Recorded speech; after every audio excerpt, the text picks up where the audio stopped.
distinguished guests, dear colleagues and friends, I want to tell you about our university in the 19th century.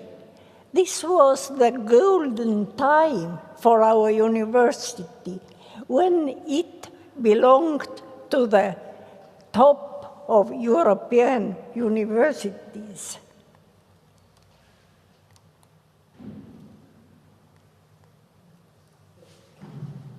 Noh, ta ju ei liigu. Seda nuppu natuke kõvemini. No, Oih, well, siit saab. Või siis siit saab ka, kui sa vajutad siit edasi. Aha, see on muidugi parem isegi. So, the technology always helps us, but with some problems. So, our university belongs to number of the oldest in the Northern Europe. As we all know, it was founded in 1632 by King Gustavus II Adolf. Its aim was to promote the education of local population. But in fact, this aim was not filled for a long time. De devoir ce développement phénoménal, l'employer à nouveau, moi je dirais qu'il ne faut certainement pas aller. People who are over Zoom, please close your microphone. Peut-être. Il faut peut-être Please close your microphone. Moi je dirais 100 secondes, ça paraît être correct. Is it now better? Je crois aussi qu'elle a c'était trop bas. I think there is someone on Zoom who has not the microphone switched off. Please switch off if you are speaking. All people on Zoom switch off the microphones. So, unfortunately, the king was killed on the battlefield, and the organization of the university was the task of his friend and Chancellor Johann Schütte. In fact, our university got the equal rights and equal academic freedoms with Uppsala University. But this time did not for a long time, because Tartu was damaged in wars, it was in ruins, and so the university was removed to Pärnu and to Tallinn for long time was closed at all. But meanwhile, the scientific landscape in Europe changed. Instead of Southern Europe, the scientific center of Europe moved to north, to Protestant universities, and it started to be in Germany. Also, German started to be the leading scientific language instead of Latin. Also, the university's development changed. Now, universities started to be centers of scientific creation, and also teaching was much more associated with research.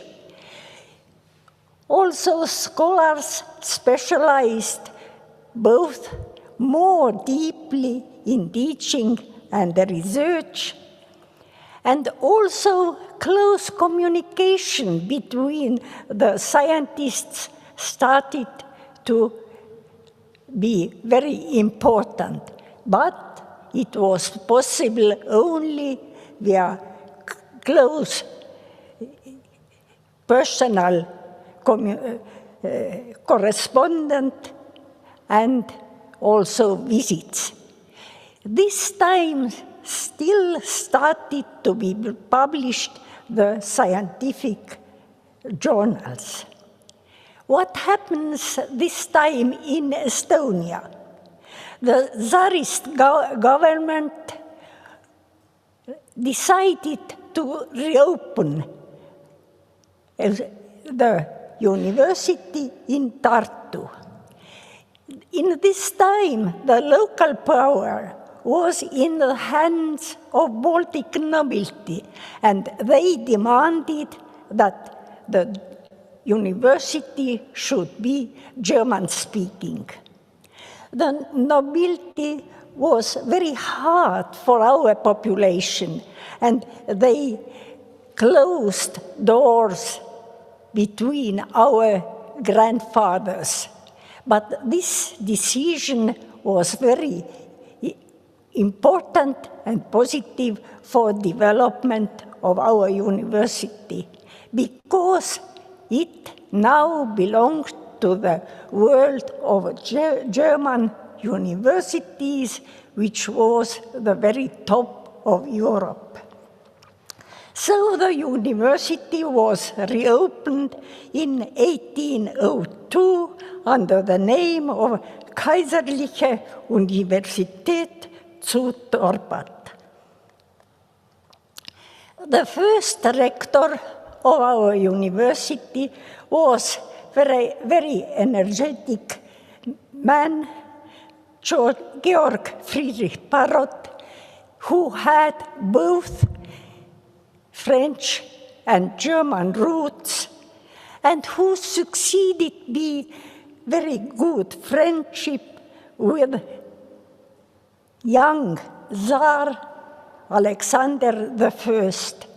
That means Alexander helped our university with very generous support. And so all necessary university buildings were constructed on our Toomemägi during 10 years. It was also very important that the architect of these buildings was also professor of our university, professor of agriculture and civil engineering, Johann Wilhelm Krause. He designed all buildings, and not only designed, but also supervised the construction works. So which were the new buildings?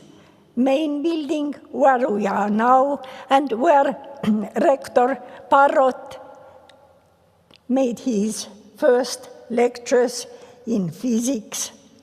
Then anatomical theater with the clinics. Then our astronomical observatory on the highest top of Toomemägi, and then the university library, which was built into the old ruins of Tartu Cathedral. Also, the development of this library was the task of long-time director of the library, Johann Carl Simon Morgenstern, who also initiated the University Art Museum. And what was the last thing was very rich botanical garden with collections of plants, not only local, but also from Asia and also from tropical areas. So, which was the structure of the university? It had the 4 classical faculties: medicine, theology, law, and philosophy. And in the faculty of philosophy, very many different disciplines were taught, including also mathematics and statistics. In addition to the disciplines which were taught in faculties, were also so-called free disciplines as dancing, horse riding, fencing, and also languages.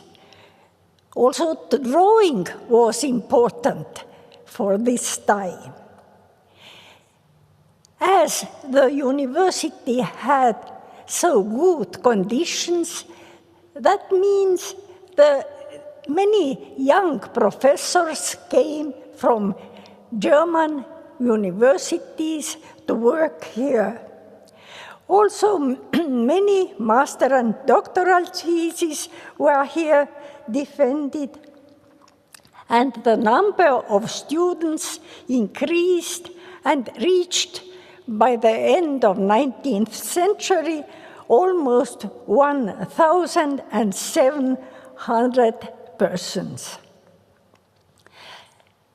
What was important, that almost 25% of students defended master or doctoral degree. All the atmosphere in Tartu was much more free than in other areas of Russia, because here was Protestant church, but Orthodox church had much more strange regulations. It was important that also university had its own legislation, and rector was the person who answered for everything here. As in all Russian universities, censorship was here, but it was maintained by university itself. And also students' behavior was monitored by university official. The life here was also quite rich. Here were academic societies that organized concert, debates, parties, and students' processions, and different other things. Everything started to go down by the end of 19th century because of a Russification policy, when lectures in German were banned, and then many professors left Tartu. So if we look on status of the university, we can say that it was the most successful university in Tsarist Russia, and it was outstanding also in some areas on European scale. Here were trained lecturers and professors were for other Russian universities, and many professors were members of academies of Russia, especially St. Petersburg, but also in other scientific societies of Europe. But the clothes were shut behind our grandfathers. There were very few of them who were able to learn here. That means for this time, many Estonian young people studied in universities of Europe or in Russia, but most of them were lost for Estonia. These people who studied in Estonia, they got the leading persons in Estonian movement. These were Christian Jaak Peterson, these were Friedrich Reinhold Kreutzwald, Fehlmann, who was one of these who taught Estonian language after Mihkel Veski. So these persons were very important for our country. So I can name several most prominent professors who worked in Kaiserliche Universität zu Dorpat. Here were very many of them, but here were some who seemed to be most interesting for us. At first, mathematicians who worked in the field of spatial different geometry. Then what was unhappy for us, that the most important mathematician of this time, Gauss, tried 2 times to work here, but he did not get agreement with the university management.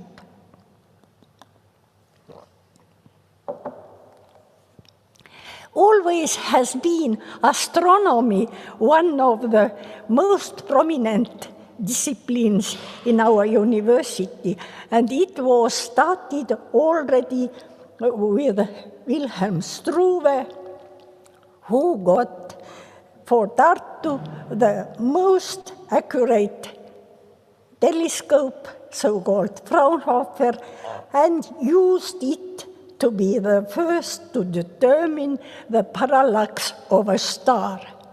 Another very important thing what Struve organized was the measurement of the Earth's meridian, almost 3,000 kilometers, were using quite exact statistical methodology. He was able to specify the shape of Earth.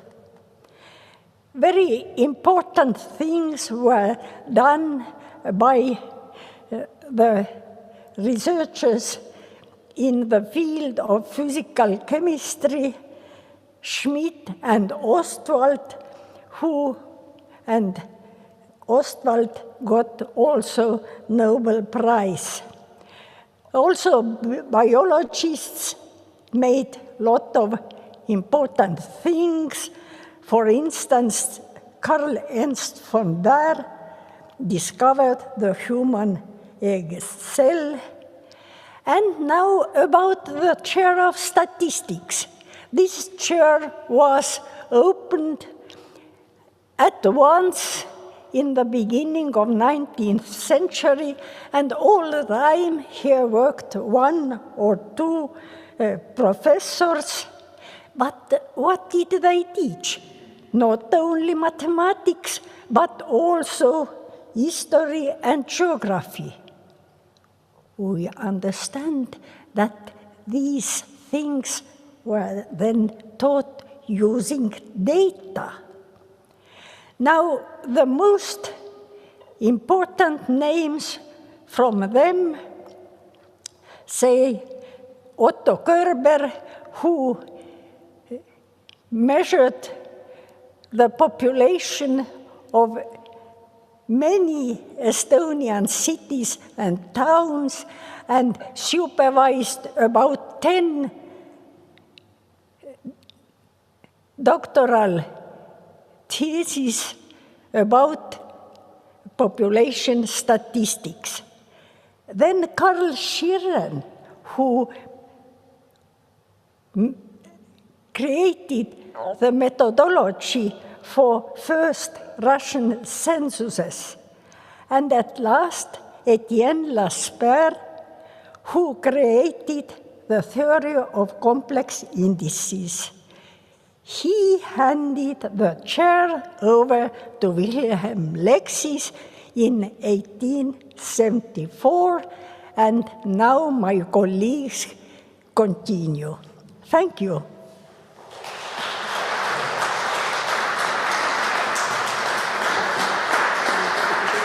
Yeah. Are there any, thank you very much. Are there any questions to Ene? Yeah. Okay, maybe you can ask her later. It was really interesting, and I think it's also a part of the history. We don't always speak so much about the history of statistics at Tartu University.